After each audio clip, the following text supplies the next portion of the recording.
भारतीय वास्तुकला, Indian architecture. वास्तुकला यह स्थापत्य कला। वास्तु शब्द की उत्पत्ति संस्कृत भाषा के वत्सव से हुई है, जिसका आशय बसने या रहने से है। स्थापत्य शब्द वास्तु का पर्यायवाची है। कला में दोनों का प्रयोग प्रायः समान अर्थ में किया गया है। कला की भांति वास्तु या स्थापत्य कला के उद्भव एवं विकास का इतिहास भी उतना ही प्राचीन है जितना कि मानव सभ्यता का। आदि मानव के आश्रय स्थल प्राकृतिक गुफाएं, शैलाश्रय तथा वृक्ष हुआ करते थे। यूरोपीय महाद्वीप के अंतर्गत स्पेन तथा फ्रांस के समीपवर्ती प्रदेश में ऐसी अनेक गुफाएं मिली हैं, जिनमें आदि मानव के निवास करने के स्पष्ट प्रमाण मौजूद हैं। भारत में भी विभिन्न शैलाश्रयों एवं प्राकृतिक गुफाओं में मानव के रहने के साक्ष्य मिले हैं। मानव सभ्यता ने जैसे जैसे प्रगति की, वैसे वैसे वास्तुकला एवं स्थापत्य कला के रूपों में भी परिवर्तन आया।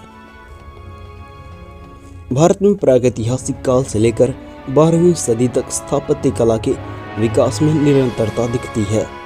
यद्यपि भारतीय कला पर विदेशी प्रभाव प्रारंभ से ही बार बार पड़ता रहा है, तथापि कलाओं का भारतीय स्वरूप बरकरार रहा। अतः 13वीं सदी से लेकर ब्रिटिश काल के बीच भी भारतीय स्थापत्य कला ने एक नई ऊंचाई ग्रहण की।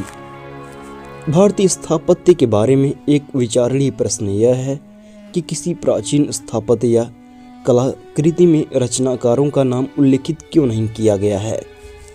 क्या प्राचीन भारतीय कला अनाम है या कुछ और कारण रहे हैं। दरअसल प्राचीन काल में कलाकार सामान्यतः उन शासकों तथा संभ्रांत लोगों के आश्रय में रहते थे जो अपने धार्मिक उत्साह को इन व्यावसायिक वर्गों के माध्यम से अभिव्यक्त करने को सदा उत्सुक रहते थे। युग युगांतर तक भारतीय कला का यह आत्मिक धार्मिक उत्साह सारे देश में बिखरे स्मारकों और मंदिरों में प्रकट होता रहा है।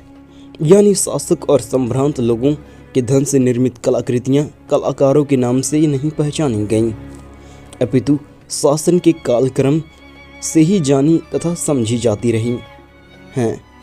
दूसरी बात यह है कि भारत में कला और धर्म का घनिष्ठ संबंध रहा है। यहाँ कला में धर्म की भूमिका तथा आध्यात्मिकता का अत्यधिक प्रभावशाली एवं व्यापक पक्ष दृष्टिगोचर होता है। परिणाम स्वरूप कला संप्रेषण का माध्यम बनकर तत्कालीन समाज की आवश्यकता की पूरक बन गई। अध्ययन की दृष्टि से भारतीय स्थापत्य को उसकी प्रवृत्तियों, विशेषताओं और कालक्रम के संदर्भ में देखना ज्यादा समीचीन होगा। भारतीय स्थापत्य, सैंधव स्थापत्य, बौद्ध वास्तुकला, मंदिर वास्तुकला, इंडो इस्लामिक वास्तुकला और आधुनिक वास्तुकला।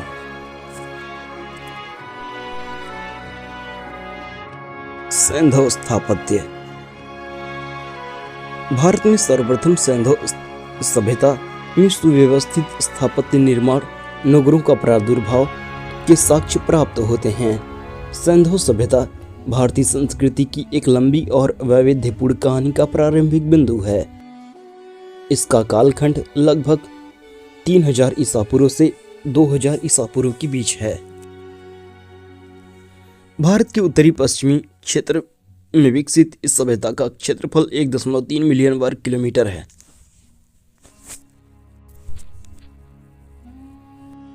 भारतीय वास्तुकला के प्राचीनतम नमूने हड़प्पा, मोहनजोदड़ो, रोपड़, कालीबंगा, लोथल और रंगपुर आदि से पाए गए हैं। नगर एक ऐसी सघन बसावट होता है जिसकी जीविका प्रधानतः उद्योग धंधों तथा व्यापार वाणिज्य पर निर्भर करती है।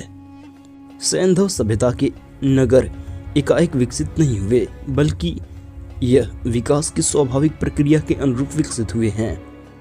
हड़प्पा पूर्व की ग्रामीण संस्कृतियों यथा आमरी, कालीबंगा और पाक हड़प्पा को नगरी सभ्यता बनने में 1000 वर्ष से ऊपर लगे। अतः सैंधव सभ्यता के स्थापत्य की प्रमुख विशेषता इसकी नगर निर्माण योजना है।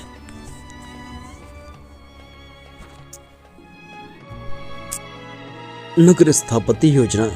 हड़प्पा और मोहनजोदड़ो स्थल सैंधव सभ्यता की नगरीय निर्माण योजना का आदर्श साक्ष्य देते हैं। सैंधव सभ्यता के सभी नगरों के स्थापत्य में स्थानीय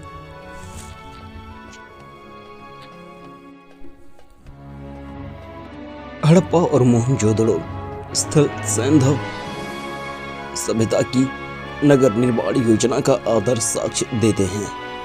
सैंधव सभ्यता के सभी नगरों के स्थापत्य में स्थानीय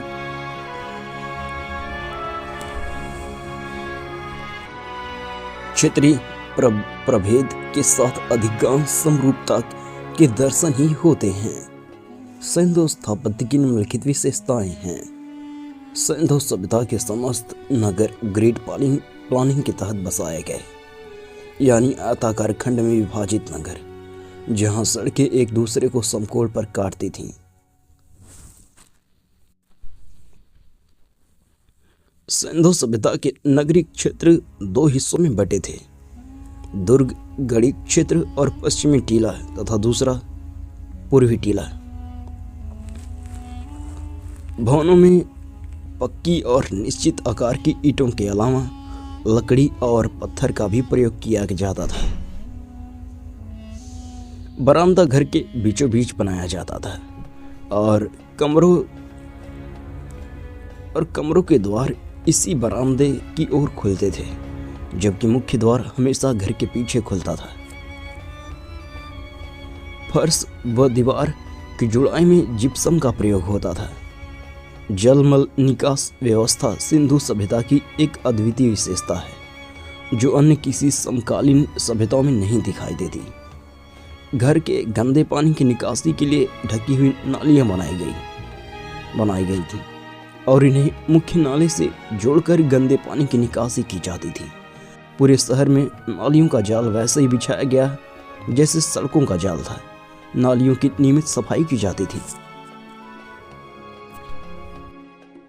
जलमल निकास व्यवस्था के साथ पेयजल आपूर्ति व्यवस्था का साक्ष्य धौलावीरा से मिला है, जहां वर्षा जल को शुष्क कर उसकी आपूर्ति की जाती थी।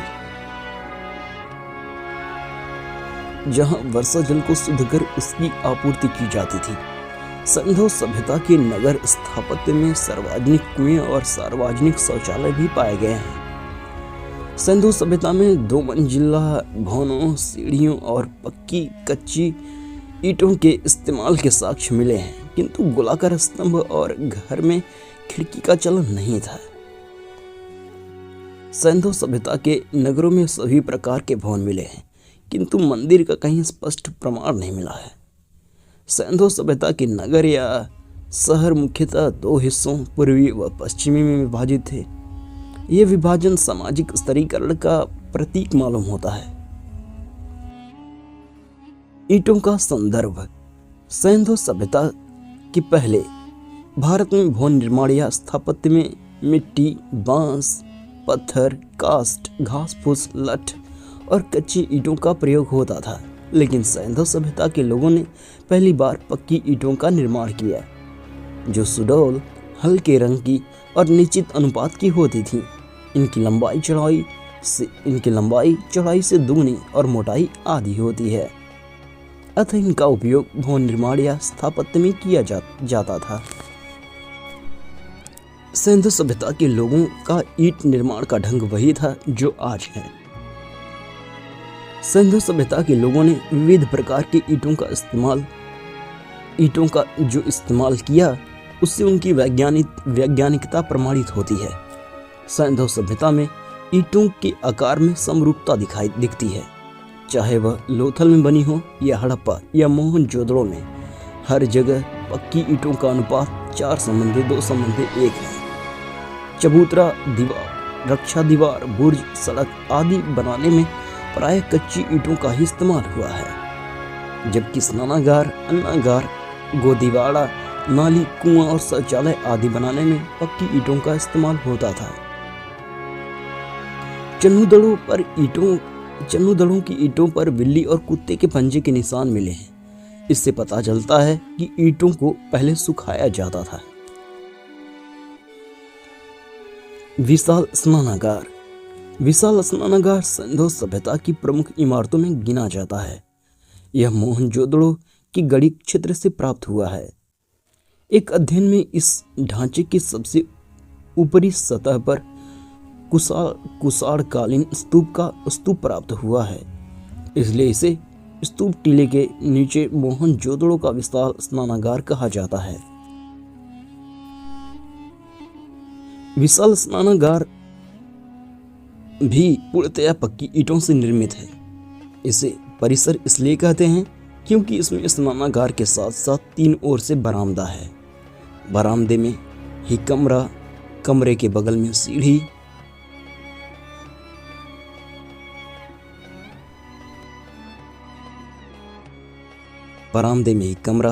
कमरे के बगल में सीढ़ी, तालाब, कुआं सब एक ही जगह से मिला है। इसका मुख्य तालाब 7 मीटर का है। एक ओर गंदे पानी के निकास के लिए नाली है, तो दूसरी ओर इसे कुएं से जोड़ा गया था ताकि इसे शुद्ध जल की आपूर्ति होती रहे। तालाब का फर्श बनाने में विशुद्ध रूप से पक्की ईंटों का इस्तेमाल किया गया था और तालाब के फर्श की चिकनाई बिटुमिनस जिप्सम मिश्रित घोल से की गई थी। यह इतनी उत्तम चिकनाई थी कि पानी फर्श में रिश्ता नहीं था। यह सिंधु सभ्यता के लोगों की उत्तम तकनीकी जानकारी का उदाहरण है। प्रमुख स्थल मोहनजोदड़ो। सिंधु नदी के पश्चिमी तट पर पाकिस्तान के सिंध प्रांत के लारकाना जिले में स्थित यह स्थल सिंधु सभ्यता की राजधानी माना जाता था। यहाँ से निम्नलिखित वस्तुओं की प्राप्ति हुई है, जैसे विशाल स्नानागार, विशाल अन्नागार, विशाल सभा भवन, पक्की ईंटें, खांचेदार नालियां, नर्तकी की मूर्ति, कांस्य, मेसोपोटामियाई मुहर, पशुपति मुहर और श्रृंगार सामग्री, मकान में खिड़की के साक्ष्य आदि। हड़प्पा सिंधु घाटी सभ्यता की खुदाई के क्रम में पाकिस्तान के पंजाब प्रांत के हड़प्पा सिंधु घाटी सभ्यता की खुदाई के क्रम में पाकिस्तान के पंजाब प्रांत के मोंटगोमरी जिले में रावी नदी के तट पर स्थित यह स्थल हड़प्पा को सर्वप्रथम खोजा गया था। इसलिए इस पूरी सभ्यता का नाम इसी के नाम पर सिंधु सभ्यता रखा गया है। विशाल स्नानागार प्रस्तर से बनी लिंगियोनी की सांकेतात्मक मूर्ति, मातृदेवी चित्र, गेहूं जौ के दाने, सोने की मुहर, समाधान पेटिका, कब्रिस्तान R37, मृदभांड उद्योग के साक्ष्य आदि। लोथल।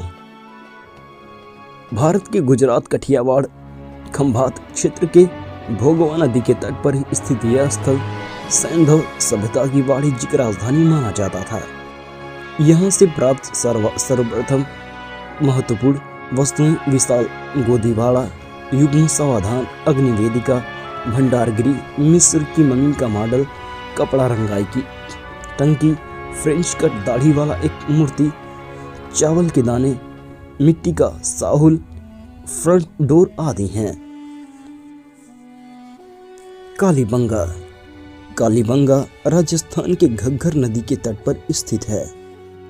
यह सिंधु सभ्यता का एकमात्र ऐसा शहर है जिसके ऊपरी और निचले शहर दोनों ही दुर्गीकृत थे। यहाँ से चूड़ी निर्माण उद्योग, कांस्य उद्योग, गोलाकार कब्र, शल्य चिकित्सा तथा आबादी के बड़े पैमाने पर विस्थापन के साक्ष्य मिले हैं। धौलावीरा। यह गुजरात के कच्छ क्षेत्र में लूनी जोजरी लाइन पर स्थित मध्यवर्ती शहर की विशेषता वाला स्थल है। यहाँ से मनसर तालाब, उच्च जल प्रबंधन, विशाल बांध, दीवार पर सबसे बड़ा लेख आदि साक्ष्यों की प्राप्ति हुई है। यह सिंधु सभ्यता की खुदाई से प्राप्त 5 बड़े स्थलों में से एक है। आलमगीरपुर। भारत के उत्तर प्रदेश मेहिंड नदी के तट पर स्थित यह स्थल सिंधु सभ्यता की सुदूरस्थ पूर्वी सीमा थी।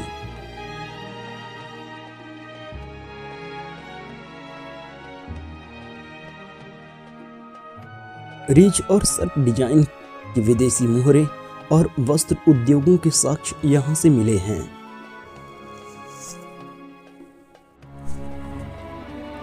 राख की गढ़ी यह हरियाणा में स्थित है। यहाँ से अन्नागार और रक्षा प्राचीर दीवार के साक्ष्य मिले हैं।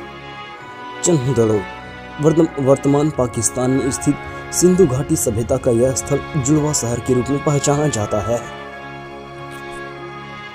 यह सिंधु सभ्यता का दुर्ग रहित शहर था। यहाँ से चूड़ी व मन का उद्योग के साक्ष्य मिले हैं। इसके अलावा तांबे का चाकू, भाला, उस्तरा, कुल्हाड़ी, कापर, फिश हुक, टेराकोटा काठ मॉडल आदि अति महत्वपूर्ण वस्तुएं प्राप्त हुई हैं।